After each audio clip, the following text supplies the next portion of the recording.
কথা ছিল ডেম্বেলেকে জাহান্নাম দেখাবে বার্সেলোনা, উল্টো এমবাপ্পে আর ডেম্বেলে মিলে নু ক্যাম্পকে চুপ করে দিয়ে চলে গেল। জীবনে অনেক কোচ দেখেছি, কিন্তু জাবির মতো এত মাথা গরম কোচ দেখি নাই। ভাই, মানুষ বলে ভিনিসিয়াসের নাকি মাথা গরম। ভিনিসিয়াসের মাথা যদি গরম হয় তাহলে জাবির মাথা তো একদম আগ্নেয়গিরি। বেচারা কোচ হয়েও ভিনির চাইতে বেশি কাট খাইতেছে।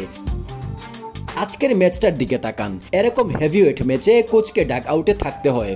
ফুটবলে কোচের অবদান অনেক। এমন ম্যাচে উল্টা পাল্টা আচরণ করে ম্যাচ শুরু হতে না হতেই লাল কার্ড দেখে মাঠ থেকে বের হয়ে জাবি প্রমাণ করে দিল এখনো তার জিদান হওয়ার যোগ্যতা হয় নাই। তবে একটা জমজমাট খেলা হয়েছে বলতে হবে। ম্যাচের মাত্র 12 মিনিট রাফিনহার গোলে বার্সার লিড। এরপরেই টুইস্ট। 29 মিনিটে ডিরেক্ট রেড কার্ড দেখে মাঠ ছাড়লেন রোনাল্ড আরাউহো। এরপরেই হেলে পড়ল বার্সা, জ্বলে উঠল এমবাপ্পে ডেম্বেলে। 11 মিনিট পরেই উসমান ডেম্বেলের গোলে 1-1 সমতায় পিএসজি। দুর্দান্ত এবং ঘটনাবহুল প্রথমার্ধের সাক্ষী হলো ফুটবল বিশ্ব। 10 জনের বার্সেলোনা, আরাউহো নেই। সরাসরি লাল কার্ড দেখে তাকে মাঠ ছাড়তে হয়েছে। এদিকে লামিন ইয়ামালকে তুলে নিতে হয়েছে ডিফেন্ডারের জন্য। বার্সার খেপাটে দর্শকদের সামনে ডেম্বেলের গোল। এই ডেম্বেলে বার্সেলোনায় থাকতেও বার্সেলোনাকে জ্বালিয়েছে, আবার এখন পিএসজিতে গিয়েও বার্সেলোনাকেই জ্বালাচ্ছে। তবে বার্সেলোনা অনেক চেষ্টা করেছে। ব্যাক টু ব্যাক ম্যাচে গোল পেয়েছেন রাফিনহা। প্রথম ম্যাচে জোড়া গোলের পর আজকের ম্যাচেও দারুণ এক গোল করে বার্সাকে ভালোভাবেই টিকিয়ে রেখেছিলেন এই ব্রাজিলিয়ান।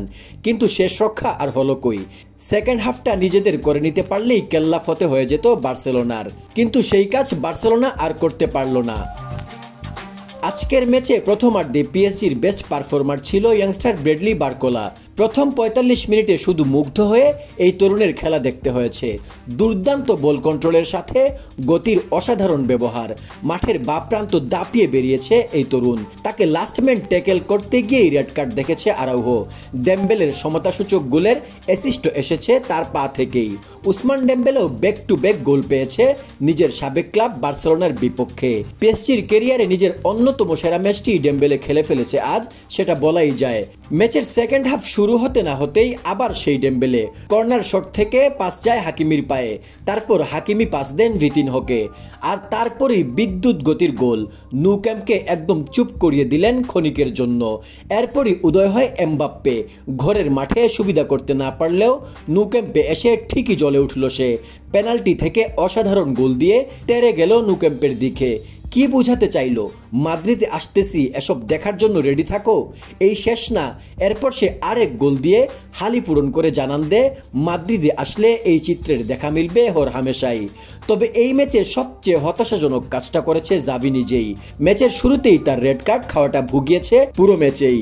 সেকেন্ড হাফে আবার আরেক অফিসিয়াল রেড কার্ড খায়। বার্সার কোচিং স্টাফদের মাথা আসলেই গরম। ফলাফল শরম নিয়ে বিদায় চ্যাম্পিয়ন্স লিগ থেকে। তবে বার্সা পিএসজির ম্যাচের উন্মাদনার আড়ালে আরেক দারুণ ফুটবল উপহার দিয়েছে বরুসিয়া ডর্টমুন্ড। একক ডমিনেন্ট করে এগ্রিগেটে বার্সেলোনার সাথে আরেক স্পেনিশ ক্লাব অ্যাটলেটিকো মাদ্রিদকে বিদায় করে ছাড়ে তারা। Borussia fanbase plus Iduna park একদম জমেক্ষীর হয়েছিল আজকের ম্যাচে। 4-2 গোলের লিড নিয়ে 5-4 এগ্রিগেটে সেমিতে চলে যায় জার্মান আন্ডারডগ বরুসিয়া। এখন অপেক্ষার পালা মাদ্রিদ সিটি ম্যাচে কে জিতে। তারপরেই বোঝা যাবে স্পেনিশ কোনো টিম আর এই চ্যাম্পিয়ন্স লিগে থাকবে কি না।